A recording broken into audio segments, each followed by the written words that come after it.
What are the challenges اور کس level کی اور کوالٹی کی تعلیم ہمیں درکار ہے کہ ہم اپنے ان مسائل کو حل کریں. سب سے امپورٹنٹ جو بات میں یہاں پر یہ میرا جو ہے اوپننگ جو میرے کامنٹس ہیں اس میں یہ کہنا چاہتا ہوں، اور وہ یہ ہے کہ آپ ماشاء اللہ قوم کے عظیم بیٹے اور بیٹیاں ہیں، اور یقین کریں کہ میں بات دل سے کہہ رہا ہوں. مجھے کوئی آپ کو یہاں پر بےجا طور پر خوش نہیں کرنا، but I believe in this from the core of my heart. تو آپ نے آئی ٹی میں اپنے لوہا منوایا، ٹیکنیکل جو سکلز ہیں اس میں لوہا منوایا، ووکیشنل جو سکلز ہیں اس میں لوہا منوایا، لیکن فار ون ریزن اور دی ادر آئی ٹی کی فیلڈ میں جہاں پر پاکستان کے اندر بے پناہ ٹیلنٹ موجود ہے، وداؤٹ پروموٹنگ مائی اون ہمبل کنٹریبیوشن، عرفہ کریم ٹاور میں پاکستان کی پہلی آئی ٹی یونیورسٹی 2012 میں مارز وجود میں آئی، اور یہ وہ شعبہ ہے جہاں پر ہماری یوتھ ماشاء اللہ بہت ٹیلنٹڈ ہے، بڑا آپ میں جذبہ ہے، مگر اس میں بھی again because of policy failures, lack of proper support, incentives, یا جو بھی کہہ لیں آپ، اس میں آج دیکھیں کہ ہماری جو آئی ٹی کی ایکسپورٹس ہیں وہ تقریباً $2.5 بلین کی، شاید لگ بھگ $2.5 بلین، شاید 3 ہوگی. مگر یہ باتیں کر کے میں یہ کہنا چاہتا ہوں کہ اللہ تعالیٰ کے فضل و کرم سے میں اس میں بلیو کرتا ہوں اور آپ بھی کرتے ہیں کہ it's never too late, wherever there is a will there is a way. تو میں سمجھتا ہوں کہ یہ وہ میدان ہے جس میں ہمیں اپنی نوجوان نسل کو جتنا بھی ہم ان کے اوپر خرچہ کریں، and this is not expenditure, this is investment on are youth. یہ انویسٹمنٹ ہے کیونکہ اس کے ڈیویڈنڈز الحمدللہ بے پناہ ہوں گے. تو میں سمجھتا ہوں کہ آئی ٹی اور I T lead export growth, اور اس میں آپ میسیولی کنٹریبیوٹ کر سکتے ہیں. اور یہ وہ ایریا ہے جس میں میں چاہتا ہوں کہ میں آج آپ سے میں سنوں، غور سے اپنا کان لگاؤں اور آپ کی باتوں کو غور سے سنوں، نوٹ کروں، تاکہ آئندہ جب بھی 8 فروری کو الیکشنز ہیں، اس کے بعد کس کو اللہ تعالیٰ نے موقع دینا ہے وہ تو اللہ تعالیٰ کو پتہ ہے، لیکن 8 فروری کو اگر اس الیکشن کے نتیجے میں جو بھی گورنمنٹ آتی ہے تو اس کی جو پرائورٹی کیا ہوگی؟ پرائورٹی ہوگی امپاورمنٹ آف آر یوتھ، نوجوان نسل کو، ان کو اعلیٰ تعلیم سے ہمکنار کرانا، اور ایک بڑی well thought out education policy. اس کے بعد جو سب سے بڑا چیلنج ہے that they are able to get a job, اور وہ وقار کے ساتھ، عزت کے ساتھ وہ اپنی زندگی سنوار سکیں، اپنے ماں باپ کا سہارا بن سکیں اور ان کا بوجھ اٹھا سکیں، ایک عزت کی ان کو نوکری ملے، اور وقار کے ساتھ پاکستان کے اندر اور پاکستان کے باہر ان کو یہ اپرچونٹیز مہیا ہوں تھرو دیئر سکلز. اسی طریقے سے آپ کھیل کے میدان کو لے لیں. اب بڑے بڑے ہمارے نوجوان بچے اور بچیاں اب تو ماشاءاللہ بلہ بھی بہت گھما رہی ہیں اور بال بھی بہت اچھی کرتی ہیں ہماری بیٹیاں، they are playing very well, matches بھی جیت رہی ہیں. اس طرح یہ ہاکی کا میدان ہے ہمارا، بالکل ہم بہت پیچھے چلے گئے. اب کرکٹ میں جو ہماری اس وقت پوزیشن ہے وہ آپ جانتے ہیں، فٹ بال ہے، دوسرے ہماری جو سپورٹس ہیں اس کے اندر بھی کم و بیش یہی صورتحال ہے کہ پراپر وہاں پر فالو اپ نہیں. ان بچوں اور بچیوں کو جو کہ بہت قابل ہیں، بڑا ٹیلنٹ ہے پنجاب، سندھ، بلوچستان، کے پی میں، اس ٹیلنٹ کو ہنٹ کرنے کے لیے کوئی میکنزم نہیں. اگر کوئی مل جاتے ہیں تو ان کو پھر کوئی پراپر ان کی ٹریننگ، ان کے سٹائپنڈ، ان کو دوسرے طریقوں سے ان کو آسودہ کرنا. اس سے ہمارا یہ ٹیلنٹ بھی بالکل ایک گرد میں بالکل گم ہو جاتا ہے. تو میں اختصار کے ساتھ یہ کہنا چاہتا ہوں آج اس بہت شاندار مجلس میں کہ ہمیں یہ وہ ایشوز ہیں کہ کس طریقے سے ہم اپنی یوتھ کو, جس طرح میں نے شروع میں کہا کہ نہ ہمارے پاس تیل ہے نہ گیس, یوتھ ہمارا اثاثہ ہے. اسی کو اگر ہم نے ایک بہت شاندار طریقے سے ان کو ٹرین کر دیا, تعلیم دلوا دی, تو then there's nothing to worry.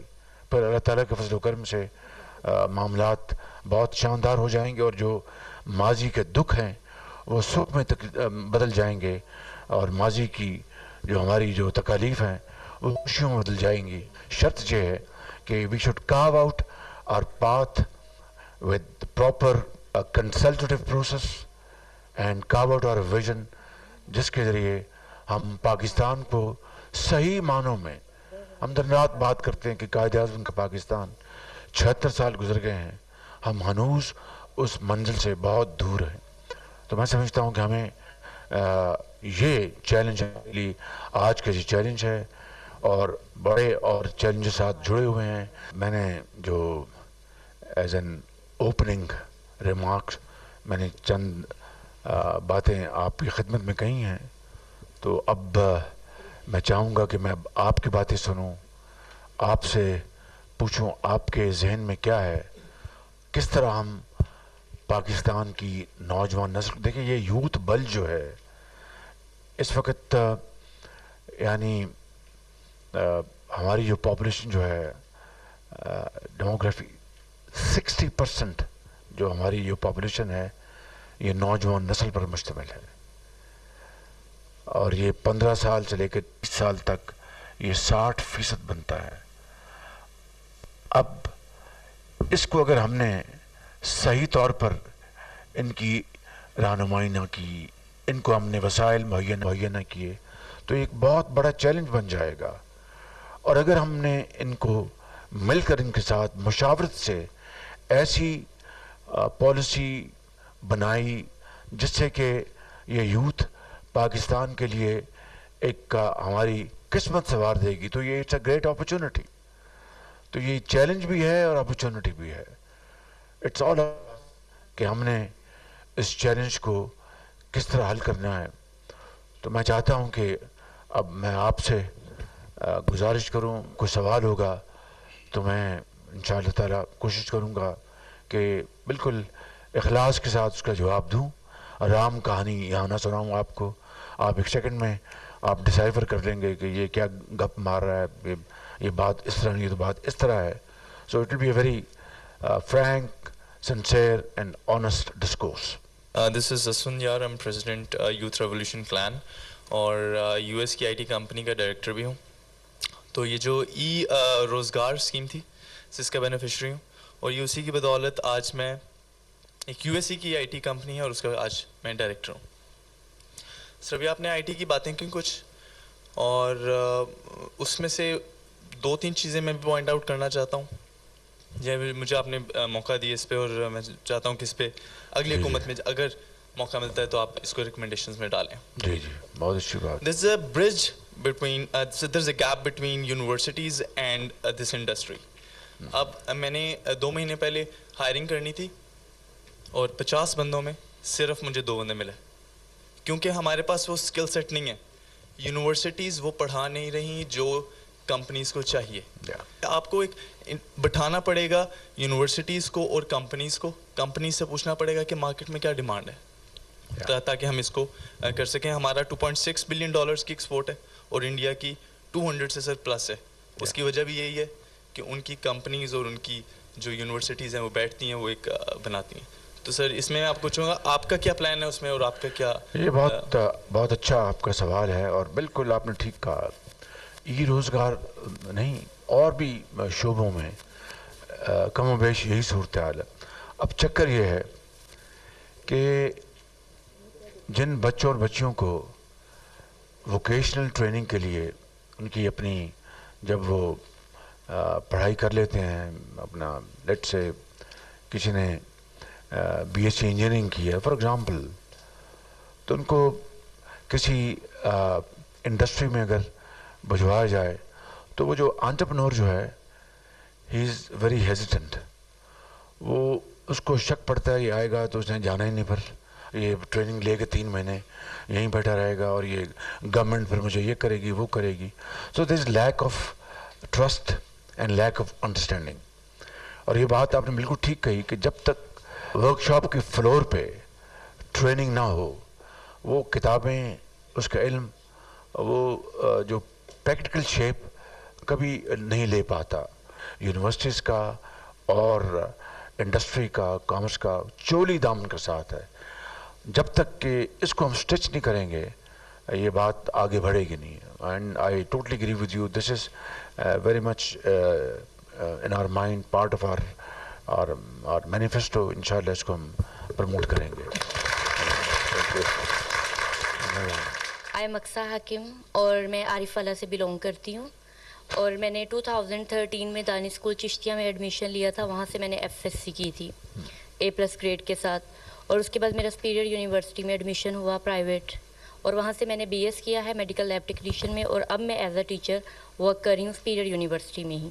Very good, جی ماشاء سر. اللہ. لیکن سر میں آپ سے کوشچن یہ کرنا چاہتی ہوں کہ جو لیپ ٹاپ کی اسکیم تھی وہ لیپ ٹاپ پرووائڈ کیے گئے تھے آن دا بیسس آف میرٹ.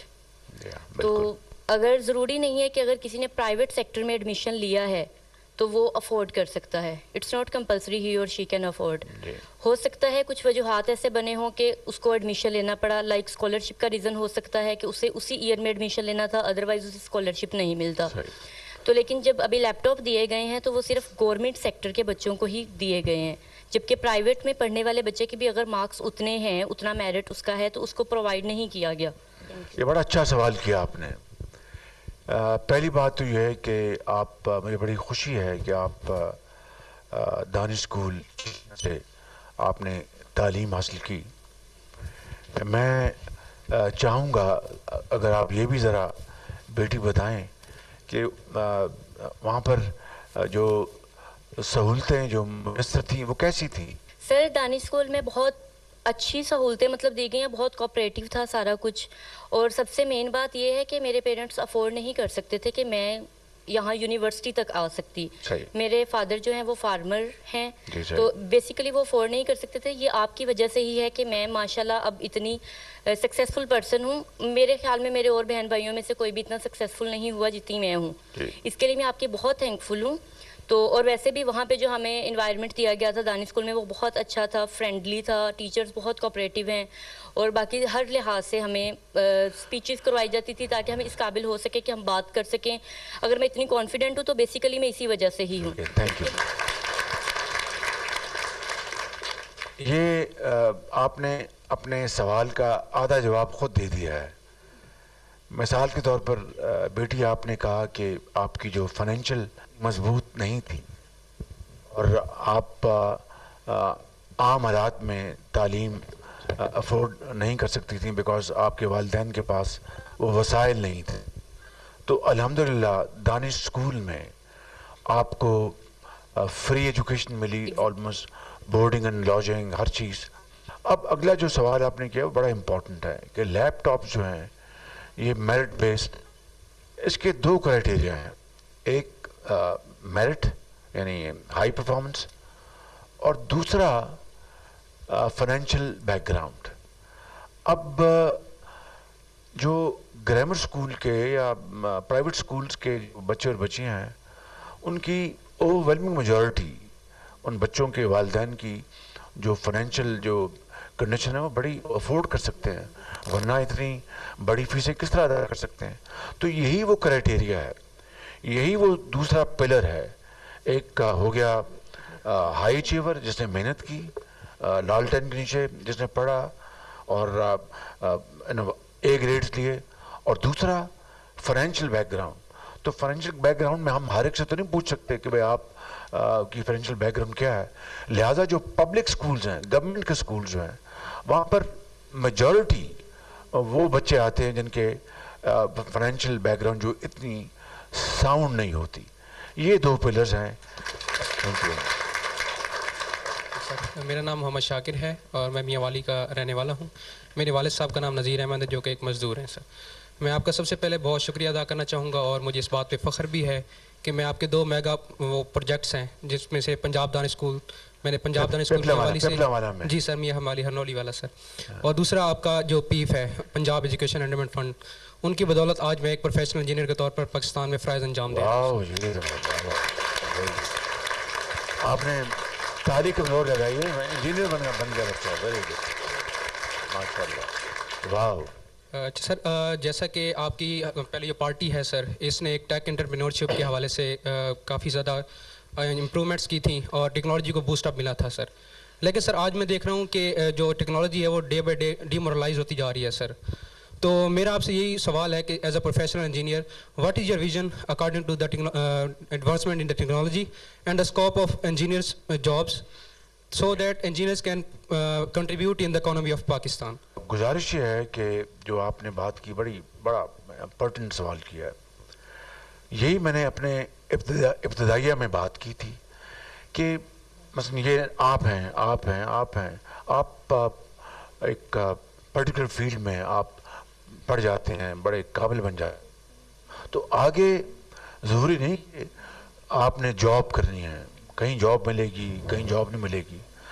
یہ حکومت وقت کا کام ہے کہ ایسے پالیسی انسٹرومنٹس بنائے, ایسے پالیسی پروگرامز وہ لے کے آئے جس سے کہ نوجوان نسل جو تعلیم حاصل کر چکی ہے, انہوں نے انڈر گریڈ کیا ہے, ماسٹرز کیا ہے, آپ جس طرح انجینئر بن گئے ہیں, ان کو پھر ڈگری لے کے انتظار نہ کرنا پڑے, یا وہ کہیں ان کو اچھا ان کی تعلیم کے مطابق ایک اچھا جاب مل جائے, یا پھر وہ خود سیلف امپلائڈ ہوں, یا 2-4 اپنا لوگ رکھ کر ایک چھوٹا کاٹیج انڈسٹری لگائیں, اسمال میڈیم انٹرپرائزز.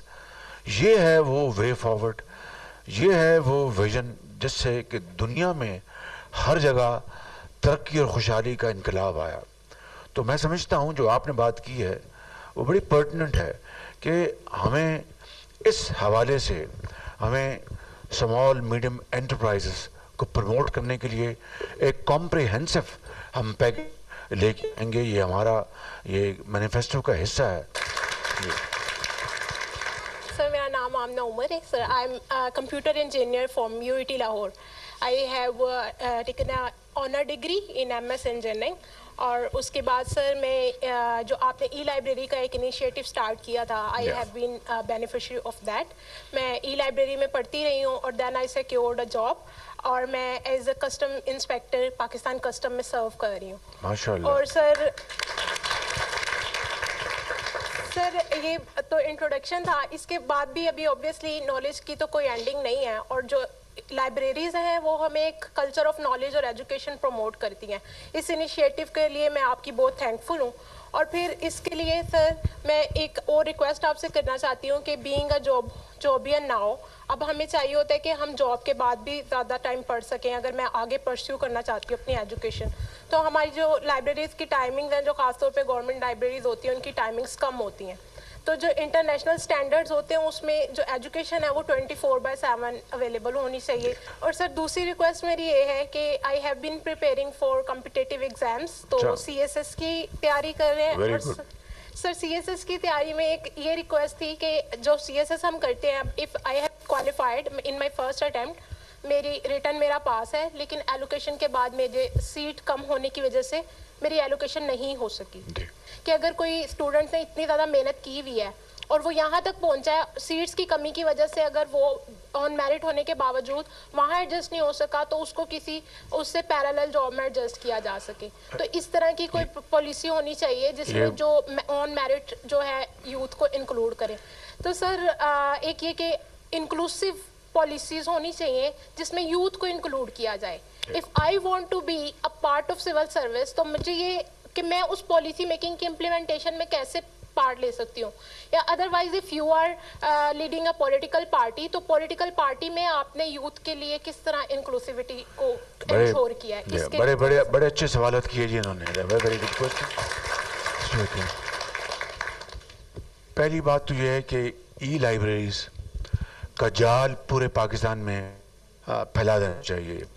الحمدللہ again I am not speaking for my self, لیکن اس ویژن کو ہم نے پنجاب میں لانچ کیا, اور میرا یہ پلان یہ تھا کہ ہر پارک میں وہاں پر ایک ای لائبریری بنے, وہاں پر خالی واک کے لوگ نہ ہوں اور کرکٹ یا ہاکی نہ کھیلیں, وہاں پر ای لائبریری ہو, وہاں پر جا کے بچے, نوجوان, بچیاں, بزرگ بیٹھیں اور پڑھیں.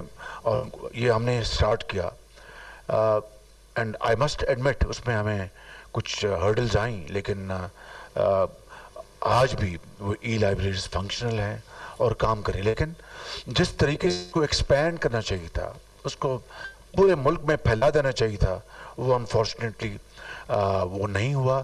میں کسی حکومت کو دوش نہیں دیتا. We are not here in settling political scores. میں صرف یہاں پر اپنی بات کر رہا ہوں, اور جو ملک کے لیے اور اس نوجوان نسل کے لیے ہماری سوچ ہے, میں اس حوالے سے بات یہاں کرنا چاہتا ہوں. تو میرا خیال ہے کہ ای لائبریریز پورے ملک میں تمام باغوں میں, تمام پارکس میں یہ وہاں پر موجود ہونی چاہیے. اس کے بغیر کوئی پارک جو ہے وہ ڈیولپ نہیں ہونا چاہیے. تو ہمیں ان چیزوں کو ہمیں ٹھیک کرنا ہے. اور آپ نے یہ جو سیٹوں کے حوالے سے بات کی, یہ ایک آپ کی اچھی آپ کی سجیشن ہے, اس کو ضرور اگر اللہ نے موقع دیا اس کو دیکھیں گے انشاءاللہ. جی, میرا نام مانور مبارک ہے, میں بلوچستان ڈسٹرکٹ سوراب سے ہوں. بلوچستان سے آئے ہیں, آپ اس کو ویلکم کریں.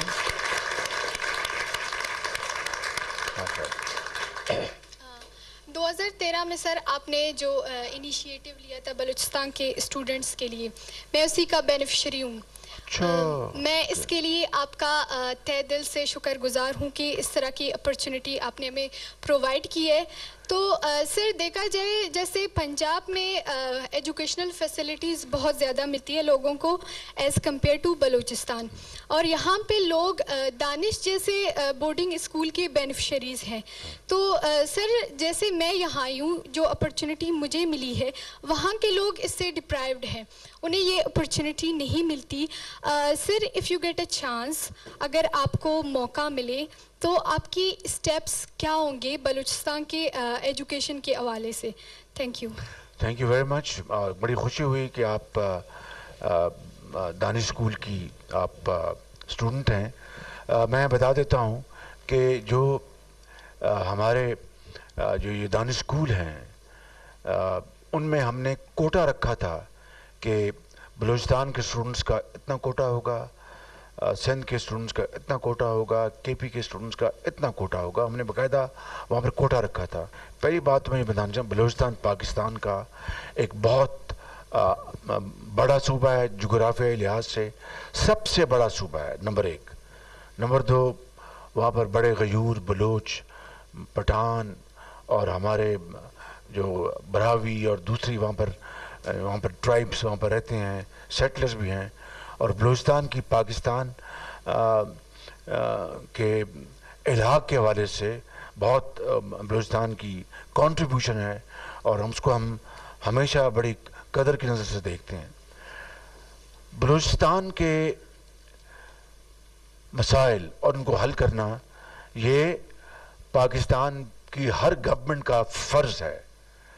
صوبے کی حکومت کے ساتھ مل کر ان کو, چاہے وہ تعلیم کے مسائل ہیں, چاہے وہ ہیلتھ کے ہیں, ادویات کے ہیں, چاہے وہ انفراسٹرکچر کے ہیں, چاہے وہ سیکیورٹی کے ہیں, ان کو مل کر حل کرنا یہ ہمارا سب کا ملی سیاسی فرض ہے. وسائل کی کمی نہیں ہے, it's the will to do, to implement and to create a wonderful environment. تو میں سمجھتا ہوں کہ ہمیں یہ جو آپ نے بات کی ہے, منہج القوم, ہمیں یہ فیصلہ کرنا ہوگا کہ ہمیں اپنے پاؤں پہ کھڑا ہونا ہے تو وسائل پیدا کرنے ہوں گے, اس کے لیے محنت کرنی ہوگی اور ایک ویژن بنا کر اس کو لے کے چلیں گے اتحاد اور اتفاق کے ساتھ. اگر ڈس یونٹی ہوگی, اگر اختلاف ہوگا اور پولرائزیشن ہوگی, وہ قوم کبھی ترقی نہیں کر سکتی. That's my submission to you. انشاءاللہ میرا خیال ہے یہ انشاءاللہ ضرور ہوگا. میرا نام ارشد ندیم ہے, میرا تعلق پاکستان پنجاب سے ہے, تحصیل میاں جنواگ گاؤں 101 پندرل. تو میں نے اسپورٹس کا آغاز کیا 2012 سے. تو 2012 میں آپ نے یوتھ فیسٹیول کروایا تھا, تو وہاں سے میں نے آغاز کیا. تو میں نے گیم کا سٹارٹ کیا اپنا جیولن تھرو ایتھلیٹکس میں. تو میرے خیال میں اگر اس طرح کے یوتھ فیسٹیول اگر ہمارے پاکستان میں ہوں تو ہماری سپورٹس جو ہے وہ بہت آگے جا سکتی ہے. اگر دیکھا جائے تو میری جو اچیومنٹ ہیں 2015 میں نے وابڈا جوائن کی, تو وہاں سے میرا نیشنل کا آغاز سٹارٹ ہوا. تو 2015 سے 23 تک الحمدللہ میں نے پاکستان کا چیمپئن ہوں, اور میں نے 9th دفعہ جو ہے وہ پاکستان کا ریکارڈ بھی بریک کیا ہے. اور اس کے ساتھ ساتھ جو سب سے بڑی اچیومنٹ ہے وہ 2015 سے لے کر 23 تک میرے پاس 9th میڈلز ہیں انٹرنیشنل, جس میں نے 4th برانز میڈل جیتے ہیں, اور 4th جو میں نے گولڈ جیتے ہیں, جو میں نے گولڈ جیتے ہیں جو میں نے گولڈ جیتے ہیں الحمدللہ اس گیم کا میرا ریکارڈ بھی ہے. جیسے کامن ویلتھ گیمز ہے, ورلڈ اسلامی گیمز ہے, اور اس کے ساتھ ساؤتھ ایشین گیمز ہے, اور امام رضا کپ ہوا ہے وہ بھی میرا ریکارڈ ہے. اور سب سے بڑی جو اچیومنٹ ہے ابھی حال ہی میں 4 ماہ پہلے ورلڈ ایتھلیٹک چیمپئن شپ ہوئی تھی ہنگری بوڈاپیسٹ میں. تو یہ پاکستان کی میں نے تاریخ رقم کی ہے کہ میں نے ورلڈ میں میڈل جیتا ہے. اور اس کے ساتھ ساتھ میں نے ٹوکیو اولمپکس کے لیے بھی ڈائریکٹ کوالیفائی کیا تھا. تو میری ریکویسٹ سر آپ سے یہ ہے کہ جیسے میں نے چھوٹے سے گاؤں سے سپورٹس کا آغاز سٹارٹ کیا, تو وہاں پہ 1.5 سال پہلے اناؤنسمنٹ کی تھی اسٹیڈیم کی گراؤنڈ آپ کو ادھر بنا کے دیں گے. تو اس میں ورک تو سارا ہو چکا ہے, ابھی فنڈ کی ضرورت ہے. اگر وہ فنڈ اگر دے دیں تو گراؤنڈ اور اسٹیڈیم بن جائے, تاکہ ہماری جتنی بھی یوتھ ہے, نوجوان ہیں, ان کو میں ٹریننگ بھی دے سکوں, اور خود بھی جب میں گھر جاتا ہوں تو میں خود بھی جا کے ٹریننگ وہاں پہ کر سکوں. تشریف رکھیں آپ. اسپورٹس کسی بھی سوسائٹی کے لیے ایک جزو لا ينفک ہے. ایک اگر کوئی قوم سوسائٹی ہیلدی تبھی ہوتی ہے کہ وہاں کے نوجوان نسل, وہاں پر نوجوان بچے بچیاں وہ ہیلدی ہوں, ان کو اچھی خوراک ملے, ان کو کھیل کود کے مواقع ملیں, اور پھر وہ اپنا ٹیلنٹ جو ہے وہ اس میں نکھار آئے. میاں نواز شریف کے دور میں ہم نے یہاں پر, مجھے اچھی طرح یاد ہے کہ وہ زمینیں جہاں پر قبضہ ہوا تھا ان کو خالی کرا کے وہاں پر کرکٹ گراؤنڈ ہم نے بنائے, وہاں پر ہاکی گراؤنڈ بنائے, اور اس طرح یہاں پر پورے جال بچایا پنجاب میں اپنا جمنیزیمز کا, تاکہ محلوں میں بچیوں کے لیے علیحدہ, بچوں کے لیے علیحدہ ہم نے پلان بنایا. وہ سب جب حکومت ختم ہوئی, جس طرح میں بتا رہا ہوں اربوں روپے لگے ہوئے ادھورے ہیں, ان میں کچھ تھوڑی سی اماؤنٹس لگانی, مکمل کرنا ہے. بہرحال یہ انشاءاللہ ہوگا. یہ ایک بہت بڑا المیہ ہے اس قوم کا کہ پچھلی حکومت کا کوئی منصوبہ اچھا ہے اس کو بند کر دو جی, ان کا نام چلے گا. یہ اس کے نام کی یا میرے نام کی بات نہیں ہے, پاکستان کے نام کی بات ہے, پاکستان کی عزت کی بات ہے, پاکستان کی ترقی کی بات ہے. تو اس لیے کوئی بھی حکومت ہو وہ اچھا کام کرتی ہے, اس کو بڑی خوشی سے اس کو ایکسیپٹ کرنا چاہیے, اس کو آگے بڑھانا چاہیے. تو میں یہ کہہ رہا ہوں کہ ہم جو سپورٹس میں ہم بڑے انوویٹو ہم ایک پلان لے کے آئیں گے. وہاں پر ہم اپنے بچوں کو ان کا جو ٹیلنٹ ہے اس کو ہون کرنے کے لیے, اس کو آئیڈینٹیفائی کرنے کے لیے ہم انشاءاللہ باقاعدہ ایک کاؤنسل بنائیں گے, اور اس کاؤنسل کے ذریعے پورے پنجاب میں, چاہے وہ کرکٹ ہے, چاہے وہ ہاکی ہے, چاہے وہ فٹ بال ہے, چاہے وہ بیس بال ہے, چاہے وہ بیڈمنٹن ہے, اسکواش ہے, جو بھی سوئمرز ہیں, جو بھی ہے, ویٹ لفٹرز ہیں, ایتھلیٹس ہیں, ان سب کو انشاءاللہ ہم بہت ایک فوکسڈ اپروچ کے ساتھ ان کو ہم ٹیلنٹ ہنٹ کریں گے, ان کے لیے اکیڈمیز بنائیں گے, ان کے لیے ہم ٹرینرز لے کے آئیں گے. I'm Maha Jamil. I'm co-chair of Youth Revolution Clan. میں آپ کے یوتھ انیشیٹو پروگرام کی بینیفیشری ہوں, جس کے through I have represent positive image of Pakistan in more than 12 countries. ماشاءاللہ.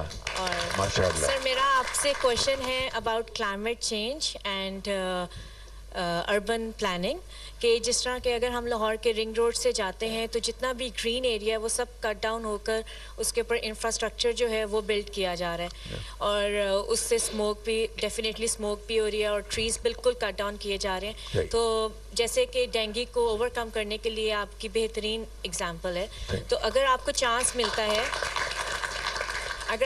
ملتا ہے نیکسٹ گورنمنٹ میں تو what will be the policy for the urban planning and smoke? یہ بہت اچھا سوال کیا آپ نے. Thank you very much. Very pertinent question.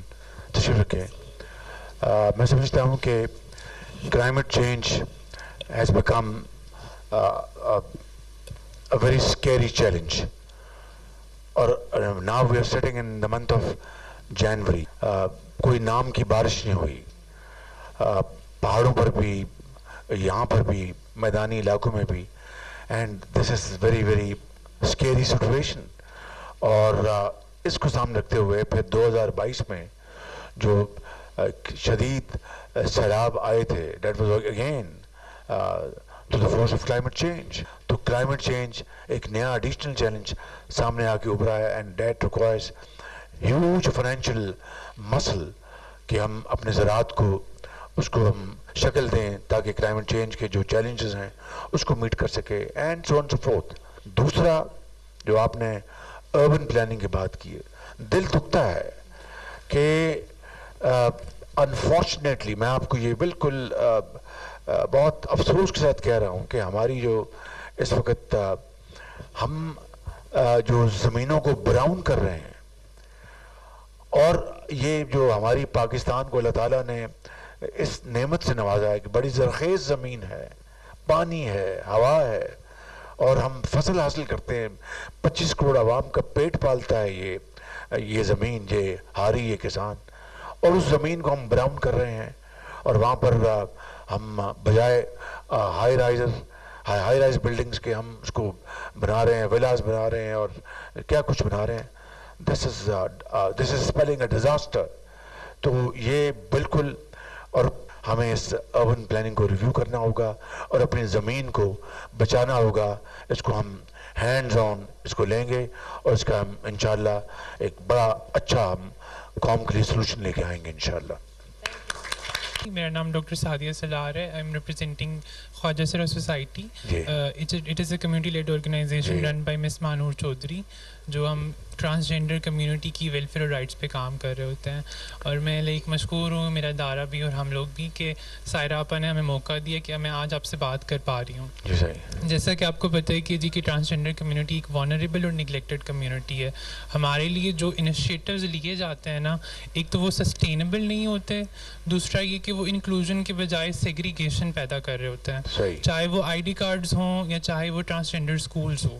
میرا سوال آپ سے یہ کہ جو آپ کی ایگزسٹنگ انیشیٹوز ہیں اور انشاءاللہ جو آپ ٹرانسجینڈر کمیونٹی فوکسڈ انیشیٹوز لوگے, اس میں آپ سسٹینیبلٹی کو اور انکلوژن کو کس طرح پلاننگ اور امپلیمنٹیشن اسٹریٹجیز میں انشور کریں گے, کیونکہ because we really want to contribute to the economy. Sir thank you. بہت شکریہ. آپ تشریف رکھیں. مجھے خوشی ہوئی کہ ایک بہت پڑھے لکھے ٹرانسجینڈر سے یہاں پر ملاقات ہوئی اور آپ نے بڑی ایک سینسیبل بات کی ہے. It should be inclusive and not exclusive. بالکل آپ ٹھیک کہہ رہے ہیں, اور میں سمجھتا ہوں کہ آپ کی جو کمیونٹی ہے اس کو ایک عزت کے ساتھ, وقار کے ساتھ رہنے کا اتنا ہی حق ہے جتنا کہ یہاں پر بیٹھے ہوئے تمام باقی جو یہاں پر پاکستانی بچے اور بیٹیاں بیٹھے ہیں, اور اتنا ہی حق ہے جتنا کہ پاکستان کے اندر کسی اور کمیونٹی کو حق ہے. تو I want to assure you کہ آپ کی جو پروٹیکشن کے لیے, آپ کی جو کمیونٹی کو سپورٹ کرنے کے لیے, ان کو پروڈکٹیو چینلز میں ان کو چینلائز کرنے کے لیے, بالکل ہم نے ماضی میں بھی میاں نواز شریف صاحب نے ٹرانسجینڈر ہوں, ہندو کمیونٹی ہو, منورٹیز ہوں, انہوں نے ہمیشہ ان کے لیے بہت آگے بڑھ کر بطور ایک عظیم پاکستانی لیڈر کے انہوں نے ہمیشہ ان کے لیے اپرچونٹیز مہیا کی. And I want to assure you کہ انشاءاللہ آپ کا جو آپ کی ڈیمانڈ جو ہے، آپ کے جو کنسرن جو ہیں، ان کو انشاءاللہ ہم پوری طرح ایڈریس کریں گے، and so that you are able to contribute in nation building efforts along with all other Pakistanis. نام میرا سر ملک اسامہ حامد ہے اور میرا شرک پور شریف سے تعلق ہے. 2016 میں سر آپ ہی کے ایک پروجیکٹ چائنیز لینگویج اسکالرشپ کے تحت میں چائنا گیا اور وہاں پہ تعلیم حاصل کی. ہم ٹوٹل 500 اسٹوڈنٹ گئے تھے. جب پاکستان ہم واپس لوٹے تو ہمیں بھی بہت زیادہ امیدیں تھیں کہ ہم یہاں پہ پاکستان واپس آ کے ہم اپنے پاکستان کے ڈفرینٹ اداروں میں اب چائنا اور پاکستان کے جو بائلیٹرل ریلیشن ہیں ویسے بھی جو ریلیشن اس میں ایز اے برج کام کریں گے. لیکن جیسے ہی ہم پاکستان آئے یہاں پہ مینجمنٹ چینج ہو گئی تھی. اب ان کی وجہ سے نہ کہ نیو پروجیکٹس اور سٹارٹ ہوتے، جو کہ ایون پروجیکٹس چل بھی رہے تھے وہ بھی تاخیر کا شکار ہو گئے. اگر انشاءاللہ تعالی اللہ تعالیٰ آپ کو موقع دے 2024 میں انشاءاللہ تعالیٰ اگر دوبارہ آپ کی PLMN کی حکومت آتی ہے تو آپ ایسی کیا اپنے فیوچر انیشیٹو پروگرامز میں